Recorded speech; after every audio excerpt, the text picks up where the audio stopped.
హరీష్ రావు గారు గోదావరి టు బంకచెర్ల విషయంలో ఏదేదో మాట్లాడిండు. అసలు ప్రాజెక్టు కట్టినట్టు, నీళ్లు తీసుకుపోయినట్టు, మేమేం చేయనట్టు. అసలు ఇంకా ఆ ప్రాజెక్టు అంటే అది ఎవరు ఒక వర్డ్ అన్నాడు అలా 200 టీఎంసీలను ఏపీ తరలించుకుపోతుంటే మీరు మౌనంగా ఎందుకున్నారని. అసలు 200 టీఎంసీలు కాదు, ఒక టీఎంసీ కాదు, ఒక చుక్క నీళ్లు ఈ ప్రాజెక్ట్ లో ఎవరు ఎక్కడికి తీసుకుపోలే.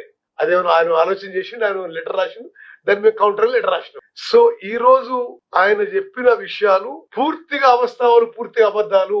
ఒక్క టీఎంసీ నీళ్లు, ఒక్క చుక్క నీళ్లు గోదావరి బంకచెర్ల ప్రాజెక్ట్ లో ఇటు నుంచి అటు కదలే, అటు నుంచి ఇటు కదలే. మేము విషయంలో చాలా అలర్ట్ గా ఉన్నాం. నేను మీకు ఈ రోజు మేము ఇప్పటికే కేంద్రంలో ఉన్న water resources minister CR Patil గారు, కేంద్ర ఆర్థిక శాఖ మంత్రివర్యులు నిర్మలా సీతారామన్ గారికి రాసిన లేఖ కాపీ కూడా మీకు విడుదల చేస్తున్నాము. చాలా స్పష్టంగా అందులో సిఆర్ పాటిల్ గారికి ఏం రాసామంటే, ఇది వాళ్ళు ఇట్లా ప్రపోజల్ పెట్టినట్టు తెలిసింది.